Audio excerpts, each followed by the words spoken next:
When your father has a 1969 Hemi GTX in the garage, you're kind of preordained to love cars from the get-go. You see, this is the elephant, the big dog, the one that so many other cars wanted to be when they grew up. But back in the 1970s, not everyone realized that the Hemi cars from the Chrysler Corporation were all that special. Doug Stark, however, was not everyone, and at 17 years young, he ponied up $2,500 in cash and bought himself a unicorn.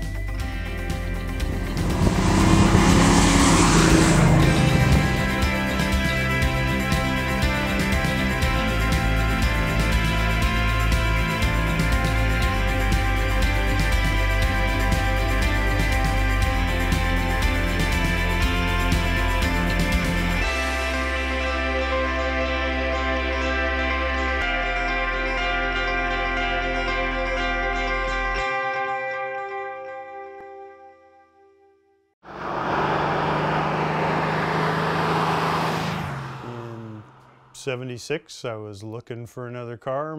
I had a '69 Roadrunner that was mildly built, and it was quick enough, but not quick enough. And I saw that car out in the parking lot, had a for sale sign on it, and I kind of liked the unique things, so I thought the Hemi was way different, and I'll buy the Hemi car.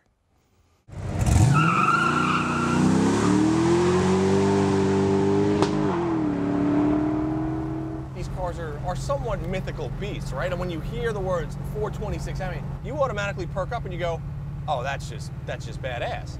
426 cubic inches, underrated at 425 horsepower, made more around 500, and these were the big guns of the day.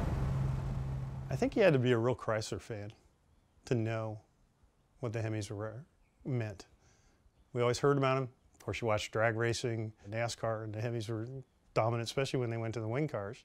From the day I actually decided to buy the Hemi car, I knew it was something unique, potentially collectible. I don't know why. Even at 17, I kind of thought that was in the back of my mind. If I could keep this, a long time, it might potentially become collectible, because they only made like 10,000 total street Hemis. Dodge, Chrysler, Plymouth, back in the 60s, they had the best bodies in the business. I don't care what other car, American muscle car you brought up, Chryslers, the Dodges, Plymouth, they were the shit. I mean, you've got this Coke bottle design, the twin air vents on the hood, these beautiful sculpted taillights and a grille, just a pretty car. And one of my favorite parts, pillarless windows. You open these things, it's just open air, and they're beautiful. God, I love these cars. They're just big, brash, in-your-face two-door coupes. Nobody makes anything like that anymore. Now, if you look at this car, you're going to say, well, the paint is a little ratty, and it's got a couple of dings in here, and it's got a couple of dents in there. And that's because he's owned this car since 1976. And you know what he's never done to it? He's never restored it. And the reason is, doesn't need to. Some shows get people who say, why don't you paint it, why don't you restore it? Well, you don't understand the car. You don't understand it. It's an original car, it's only original once. And it has a lot of chips and dents and scratches, but that's okay. We've seen so many over-restored cars that are, beautiful in their own right, but there's something about a car that's original. And the more you change, well, the more it changes. It loses that feel and that kind of rawness about it. Every family has something that bonds them together, and in the case of the Starks, it just happens to be automobiles. What started with a $2,500 Hemi GTX has morphed into a story of automotive passion and preservation. While they were growing up, the car was in the garage. As you may or may not have guessed by now, this is a Mopar family. Cars would be laid up, and it finally happened that they were all three running. At first glance, you may think that these Chargers are very similar, but look closer and you'll find that the cars, along with the philosophies of their owners, are very different indeed. I think one of the interesting things about what's it like to really kind of drive this car? Well, the GTXs, as you know, are B-body, and I have two B-bodies, and I love Mopar B-bodies. They ride beautifully, they handle pretty decently. You gotta remember, B-body Mopars and most Mopars back in the day were set up with a torsion bar systems, no coilovers. And people say, well, you can't make these cars handle. And that's a fallacy. You actually can, and you can do it quite well. But this car is basically stock. He hasn't upgraded the torsion bars from stock. He's upgraded the shocks to like KYB units. He's upgraded, the tires to a BFG radial TA and some nice Kragers.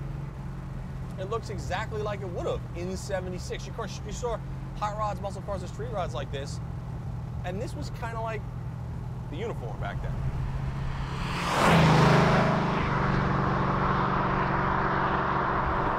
If you look at the interior of the GTX, right, what do you see? Well, you see basic. I've got a very, very clean dash I've got a sweeping speedometer. I don't even have, it doesn't even say, according to this, I'm doing 5 miles an hour. When you get up to 13, you could just be like, what's it, 13? I don't know what you're talking about all this. The gauges that you do have, you've got your speedo, your alternator, your gas gauge, and your temperature gauge, and you've got a tiny little tack, which is almost like an afterthought in the side of the gauge, because they were like, oh, maybe we should put a tack so you don't blow up your motor. And mufflers on it. It's got a nice rumble. It's just Then he knew it was special. He knew that a Hemi GTX was something that he plans to just keep it going, keep driving it, and keep enjoying it. And original, I think it might still be king.